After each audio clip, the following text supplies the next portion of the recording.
So did you hear that Fisher-Price has come out with a bar set for toddlers? Complete with beer bottles, bar stools, neon sign, the works?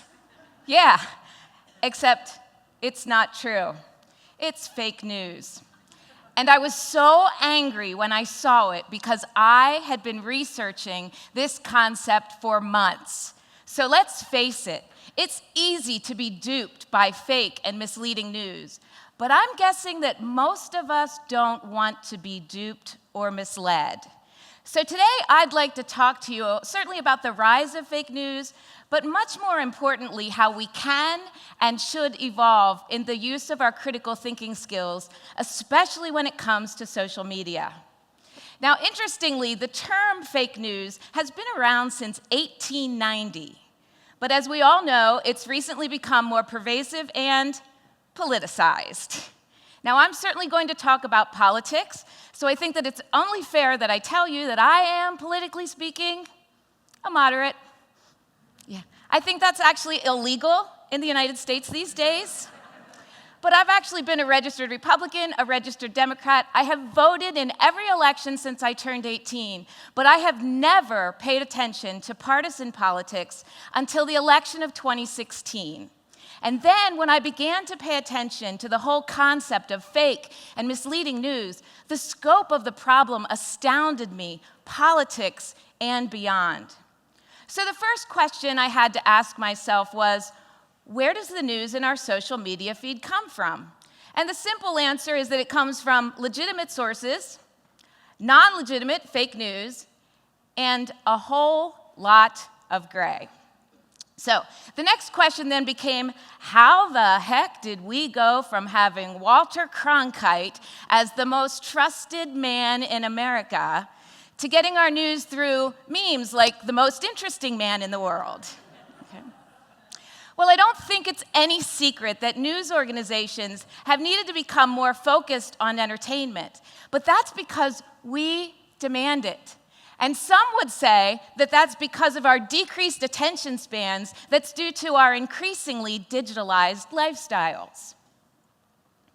But news organizations have also started to pay attention to the bottom line. Ever since 60 Minutes appeared in 1968, news organizations have realized that they can make money. Then let's throw in cable news, where everything is breaking news on a 24/7 basis. They need to fill their time with shows that are personality-based, that rely more on content and ratings than news and hard facts. Let's talk about newspapers for a minute. Pew Research says that in 2017, we know that newspapers have also needed to move online in order to maintain their profitability. In 2017, Pew Research said that now 29% of newspaper revenue comes from online sources like advertising and subscriptions. And that number is growing. Even Penn Live, our local-based news organization, reports that 50% of their revenue comes from online sources because they made the decision a few years ago to move more onto a social media platform. Now let's also talk about the online impact a little bit more, and hopefully you'll see why I chose to focus on social media. Pew Research also says that in the last year, 90% of Americans say that they have accessed news via a digital device. 40 to 45% of Americans say they often use a mobile device like a tablet or a phone to get their news. And that number is growing even among adults over age 60. Now, Cathy O'Neil, author of Weapons of Math Destruction, says, the problem with getting our news this way is that we begin to lose the contextualization of information. So something from a legitimate news site like the New York Times plays in our brain the same way as something from The Onion, a parody site, or something from a truly fake news site. Furthermore, O'Neil goes on to say, Facebook does not optimize for truth or for content. it optimizes for likes and shares. And that optimization comes to us courtesy of algorithms. Now, I don't have a lot of time to get into algorithms, but suffice it to say that algorithms pretty much drive everything we see on social media. And the data shows that we are really only shown about 30% of what we could see. And that's generally based on our likes, our comments, and our shares. So while we think that we're seeing everything that our neighbor posted, the reality is that we're seeing targeting courtesy of algorithms. Targeting is also why, if you just did a search for sneakers, what are you going to see online? More sneaker ads, absolutely. Now, PC World did a study during the 2016 election, and they wanted to test out how algorithms made things different, people see different things. And they created 2 users who had the same demographics except political affiliation. And what they found amazed them with almost totally different news feeds with highly partisan information going to each user. Now, let's also talk about those seemingly innocuous Facebook quizzes that promise to tell us what color our personality truly is. The reality of those is that they are often sponsored by companies who use them to gain information about us that they then sell to other companies who use it to target back to us. So yes, we all want to know what character in Harry Potter best represents us, but it's probably not in our best idea. All right. Much of what we see on Facebook and social media appeals to our emotions rather than our intellect in order to get us to click on it.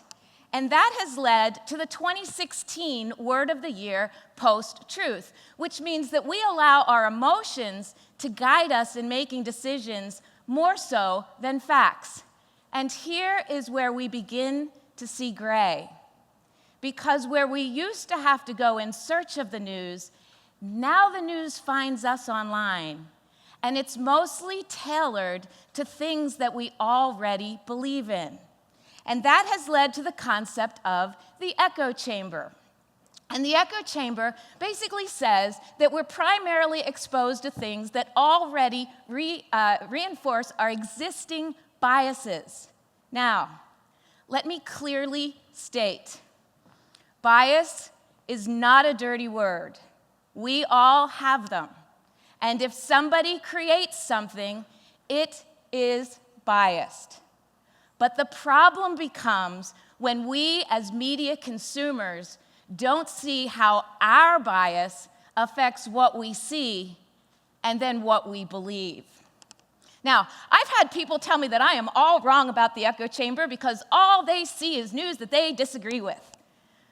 Well, it's possible that that person is seeing things that his or her neighbor posted, but I'm also betting that that's a person who's heavy on the trigger finger with the angry and the dislike face, or commenting negatively on posts they disagree with because the algorithms don't differentiate.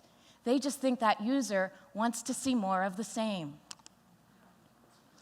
Now, much of what we've read about or we've heard about after the 2016 election was predated in a book written in 2012 by Ryan Holiday called Trust Me, I'm Lying, Confessions of a Media Manipulator. And he says it's not about getting facts out. It's about getting information to spread quickly and generally in small bites. He says it's also not about, if something says that it's leaked or breaking, he says it probably means it hasn't been fact-checked. And he says if it says the truth about, it's probably pretty far from the truth. Now, people who create fake news, that which they know to be false, do it for multiple reasons. Some do it because they want to upset the system. Others do it because, as Holiday and others point out, it's pretty lucrative. Studies show that people who create fake news that they know to be fake can earn up to $20,000 per month. Anybody want to change jobs? Now, Facebook and Google have come out and said that they are tweaking their algorithms so that we won't see fake news anymore, or we'll at least be alerted to it, and that's good. But the problem is, it's not going to do anything about that big gray area of bias. Furthermore, I think we need to acknowledge that everything old is new again. Technology is credited with helping Martin Luther distribute his 95 Theses. George Washington is said to have lamented his press coverage. News and entertainment have sometimes collided, as in War of the Worlds. Journalists don't always get it right, and we are making their job harder because we demand instant information. And finally, it's not just a problem in the United States, it's actually a worldwide problem. So I have a friend who's highly educated, very well read, and she looked at me and said, "Linda, I have no idea where to go for good news these days." Not good news, but good sources of news. And I think that many Americans fall into that same boat. And I'm here to tell you today that it's really not as hard as it sounds. It really comes down to a change of habits. And that would mean that you have to check your bias and check your facts. So let's first of all talk about checking your bias. The very first thing that I do when I look at something is to consider the source. First, I want to know, is it legitimate? But then, is it an opinion piece or a hard news piece? And beyond that, most importantly, I want to know who published it, because that's going to tell me a lot about what's in there and what's missing. After I've identified the source, the next question I ask myself is, does it make me feel strong emotions? Because here's a hint. If something makes you feel like, yeah, absolutely, or it makes you feel very angry, chances are it's playing to your biases. Okay? Now, I never recommend, if somebody relies on biased sources to get their news, I never recommend that they look at the opposite side, because that will only make them angrier. I encourage people to look at least biased sources. And that's something that's been missed in our conversation today, is there are least biased sources that focus on facts and give both sides of any kind of issue. My favorite go-to place for least biased sources and to find the bias of any publication is mediabiasfactcheck.com. You can also, I realize it might sound like a lot, you can consider the path of least resistance by doing a short-term experiment. Commit to doing this for a few weeks. Or, more importantly, go into your social media feeds, identify where it is that the biased information that you're getting, and eliminate it. It's not going to totally trick your algorithm, but over time, you'll begin to see more balanced information. Now, after you've checked your bias, check your facts. As Daniel Patrick Moynihan once said, everyone is entitled to their own opinion, but not their own facts. So, I certainly encourage people to take a look at headlines, because Facebook, there are studies that show that 80% of Facebook users don't read beyond a headline. And truly, how could we read everything? Okay? But recognize that many headlines are created by content creators who know that they need to get you to click on it if they want to make money. So recognize the headline is not always telling the whole story. Then also use fact-checking sites like FactCheck, PolitiFact, Snopes.com. Now, I realize, I've heard, well, Linda, they're all biased. Any of the research that I've done, all of their methodology is spot on and places them strictly in the least biased category.